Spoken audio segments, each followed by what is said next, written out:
هر حاجت دپاره د 10 منټو وظیفه د محترمو مسلمانانو په 10 منټه کې به الله جل شانه حاجت پوره کوي. صرف یو لفظ دی محترمو چې الله تعالی ته ډیر زیات خوښ دی. الله تعالی هغه لفظ د خپل ځان دپاره خوښ کړی. محترمو مسلمانانو دغه لفظ وظیفه تاسو وکئ 10 منټه.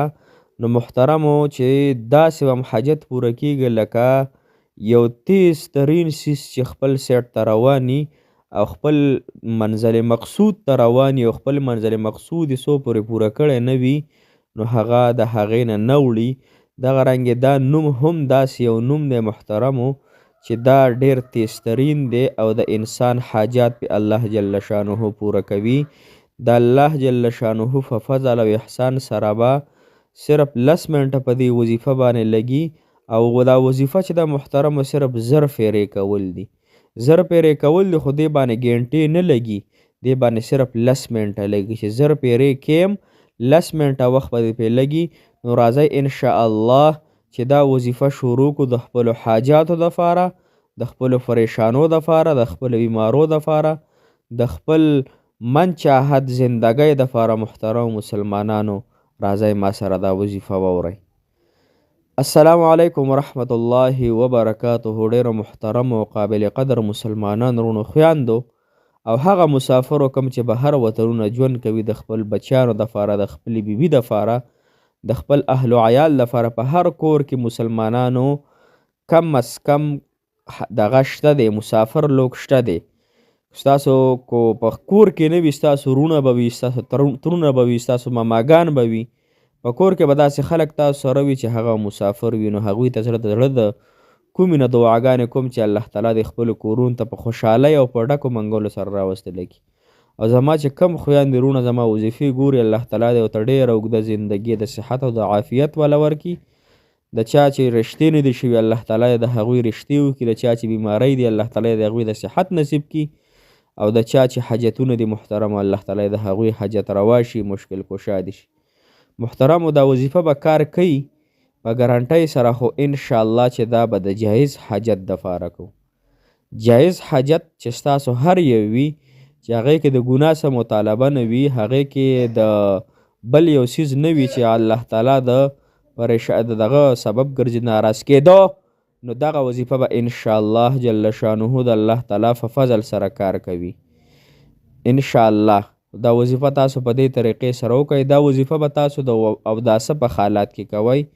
کامل اودس وله شرط محترمو اودس کې به یې کوئ، ځکه چې کوم انسان اودس کې ګرځي نو د ته فرشتې هغه ثوابونه ورکوي او دې انسان ته الله تعالی اجر ورکوي چې څوک په پاکۍ کې اوسیږي. لهذا دا وظیفه تاسو شروع کړئ انشاءالله. یو 2 ورځې وکئ، 3 ورځې وکئ، کم از کم چې حاجت هم پوره شوی نه دا وظیفه تاسو مه پرېږدئ. تاسو ته زه عرض کومه، درخواست کومه، د دوی وظیفې 2 طریقې دي محترم مسلمانانو. یو طریقه خو دا چې 1000 پیرې به وایي، یو طریقه یې دا ده چې د دې وظیفې به تاسو ختم راونیسئ. نو لومبۍ راته د ختم طریقه ښیمه.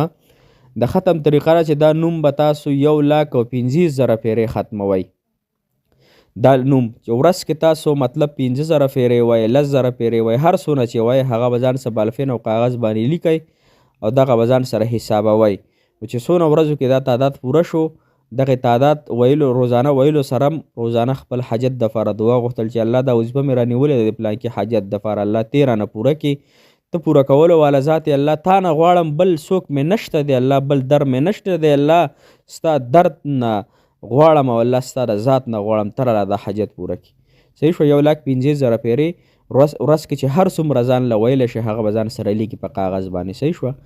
بله طریقه یې دا د محترم مسلمانانو په اودس حالات کې به تاسو دا وظیفه کوئ. اول به ترې 11 پیرې درود ابراهیمي ووایئ کوم چې موږ مونځ کې وایو، او وروسته به ترې 11 پیرې درود ابراهیمي ووایئ، او منځ کې به صرف او صرف 1000 پیرې الله الصمد الله الصمد دا به تاسو وایئ محترمو. دا به هغه وخته پورې جاري وي تر څو چې ستاسو حاجت نه وي پوره شوی محترمو. کله چې انسان لا علاج بیمار شي نو هغه ته ډاکټران وایي چې څو پورې ښه شوی نه وي نو دغوی به خورې. محترمو تاسو حاجتونه هم به غټ وي، ځینې به ډېر پرې واړه وي، ځینې به درمیانه وي. نو د خپلو حاجتونو دپاره به دا وظیفه تاسو نه پرېږدئ، بلکې دا به مسلسل کوئ هغې وخته پورې تر څو پورې چې ستاسو حاجت نه وي پوره شوی، ستاسو پریشانی نه وي ختمه شوي، ستاسو کاروبار نه وي روان شوی، ستاسو قرضونه نه وي ختم شوي، ستاسو د نکاح مسله د هغه نه وي ختمه شوي، ستاسو محترمو د جایز محبت دی د نکاح دپاره هغه نه وي پوره شوی، تر هغې پورې به دا وظیفه تاسو جاري او ساري ساتئ. روزانه اعتبار سره به خو دغه ختم ځان له شروع کوئ او که ځان له 1000 پیرې روزانه دا وظیفه شروع کوئ. دا وظیفه به تر 140 ورځو پورې جاري ساتئ او هغه ختم خو د هر څونه ورځو کې وکړو، خو کوشش وکړه چې دا ختم کې نو په خپله یوازې ځان له وکړه، خلکو باندې مه کوه، ځکه په خلکو څه یقین دی. بعضې خلک به پکې دا نوم صحیح طریقې سره وانخلي، بعضې خلک به پکې درود شریف ونه وي، بعضې خلک په تعداد کې اخوا دېخوا غلط شي، نو لحاظه ستا دا ختم به بې اثره پاتې شي او ستا مقصود به ته حاصل نشي. لحاظه دا ختم په خپله راونیسئ ښکلې طریقې سره او په تسبو باندې یا کاونټر ځان له واخلئ او روزمره اعتبار سره ځان له 3000 پیرې 4000 چې څونه تاسو کولی شئ ورځ کې هغه حساب ځان له مقرر کوئ، په دغې طریقې سره دا وظیفه کوئ. انشاءالله زما رب ډیر زیات محبت کوونکی الله دی. زما رب هغه رب دی مسلمانانو تمامو مخلوقاتو ته رزق ورکوي، په رزق کې کمی نه راځي، تمام مخلوقاتو ته محترمو بچیان ورکوي، چاته محترم مال دولت ورکوي، د الله تعالی په خزانو کې کمی نه راځي.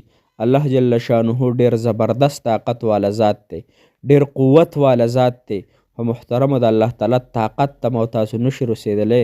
زما او ستاسو وس صرف وظایف کول دي، زما او ستاسو وس صرف دعاګانې غوښتل دي، باقي رب العالمین هغه به ثمره راکوي، هغه به میوه راکوي. محترم مسلمانانو وظیفې به نه فریدو، ځکه کومه ونه کې چې هغه ډېرې میوې وي خلک یې په کاڼو باندې ولي، نو کوم انسان چې هغه صحیح طریقې سره د الله بندګي شروع کړي نو محترمو په هغه باندې ازمیښونه راځي، تکالیف یې راځي، امتحانات پرې راځي.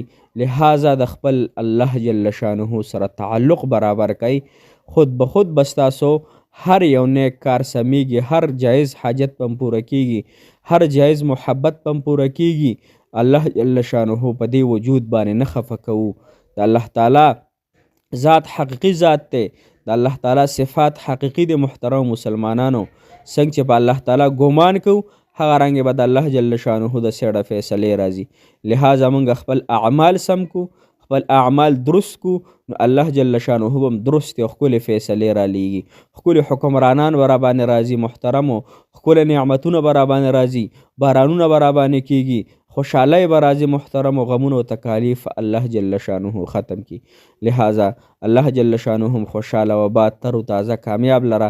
زما ټول کتونکو ته د الله تعالی د دنیا او د آخرت ټولې خوشحالۍ ورکړي، ټول عزتونه د الله تعالی ورکړي او تمام پریشانو د الله تعالی په دنیا او آخرت کې ټول مؤمنان مسلمانان موږ وساتي. الله تعالی مو خوشحاله ساته. جزاک الله خیر، احسن الجزاء فی الدنیا والآخره. السلام علیکم ورحمة الله وبرکاته.